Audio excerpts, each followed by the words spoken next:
First of all, I would like to thank God for this another wonderful day and for the gift of life and for the chance to be here with all of you today. And I would like to thank Teacher Jess for this opportunity to share God's words. So before I start telling the story, you all see this cup of water here, right?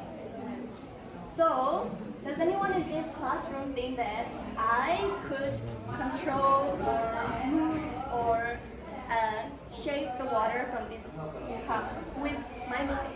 Anyone think I can do that or not? In your mind? With my mind, no. What about the others? No or yes? No. No, right?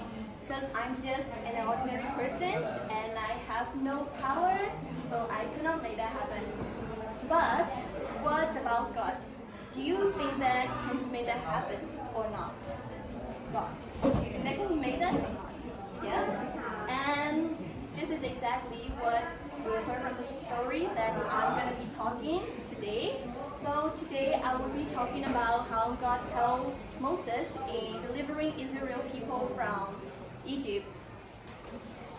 And after we finish this story, you will be able to see that how powerful, almighty, and unrivaled God is. And my topic of the story is the great work of the Lord in deliverance of Israelites. So now let's just start the story. So a long time ago, Israel people, they were living in Egypt. So at first they were welcome because of Joseph, but many years have passed, and then Joseph has passed away, and there is a new pharaoh arose in Egypt. And so this new pharaoh, he knew nothing about Joseph, and he was afraid of Israel people as they kept growing in more and more populations. So to control them, he made them into slaves and treated them badly and harshly. But then one day, God called on Moses, and he revealed to him that he wanted Moses to be the one that delivered the Israel people from slavery in Egypt. So then Moses, he went back in Egypt with his brother Aaron, and then they went to the Pharaoh and told him to let the Israel people go as God had commanded, but the Pharaoh, he refused to let the Israel people go. So God had to send the 10 plagues. So from the first plague to the 9th plague, the Pharaoh, he didn't let the Israel people go, but on the final plague, the one which the death of the firstborn. After this plague, the Pharaoh, he had to let go of the Israel people finally, because he can't resist to God's power or cannot stand against God anymore. So from that day, Israel people, they had left Egypt.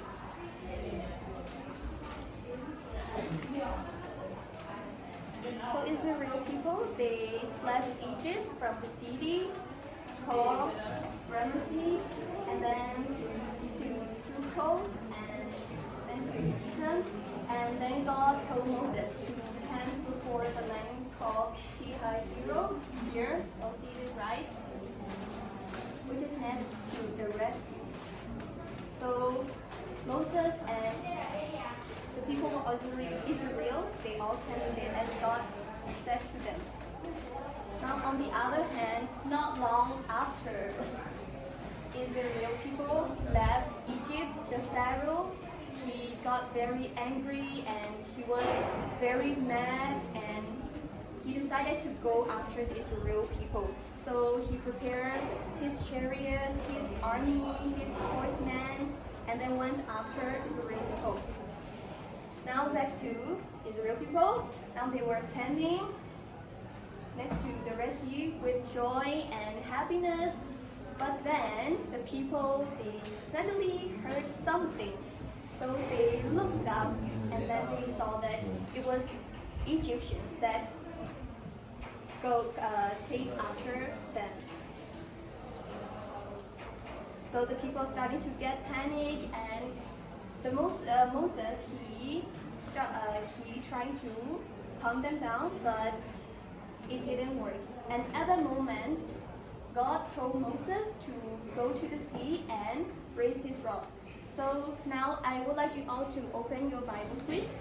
On Exodus chapter 14, verse 21, here is that, and Moses stretched out his hand over the sea, and the Lord caused the sea to go back by a strong east wind all that night, and made the sea dry land, and the waters were divided. So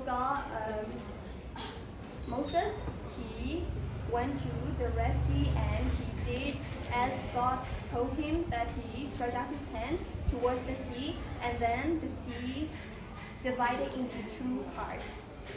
And there was a dry land formed between the two walls of the water. So the people of Israel, they went into the sea on that dry land. So when the Egyptians, they saw that, they tried to go after the Israel people. But when they tried to go after the Israel people, God started to cause confusion among them and trouble them. God took off their chariots wheel and drained them heavily. At that moment, the Egyptians, they had realized that now God is fighting for Israel people against them, so they tried to escape. So now on verse 26 said, and the Lord said unto Moses, stretch out the hand over the sea, that the waters may come again upon the Egyptians, upon their chariots and upon their horsemen. So now again, God told Moses to stretch his hand toward the sea. So Moses, he did as God told him. Again, so he stretched out his hand, and this time the water had returned to its normal state, and it swept all the Egyptians away into the sea. So the water, the covered all the chariots and the horsemen and all the army, and none of them has survived. Now please take a look on verse 30 to 31, please. Thus the Lord saved Israel that day out of the hand of the Egyptians, and Israel saw the Egyptians dead upon the seashore. And Israel saw that great work which the Lord did upon the Egyptians, and the people feared the Lord and believed the Lord and his servant Moses. So from that day on, Israel people, they freed from Egyptians, and as they had seen the great work of the Lord that God had done on them, so from that day on, they started to believe in God and started to fear in Him and started to believe in God's servant Moses. Now, we have seen that how powerful, almighty, and unrivaled God is. So we ask some questions for you. Do you want God to fight for you or not? Just answer me yes or no. Yes? Teacher says, do you want God to guide for your path or not? To dive? Guide for you, like your path? Yes, of course not. Yeah, we all want Him to guide for us and to fight for us. So we should obey and listen to His word.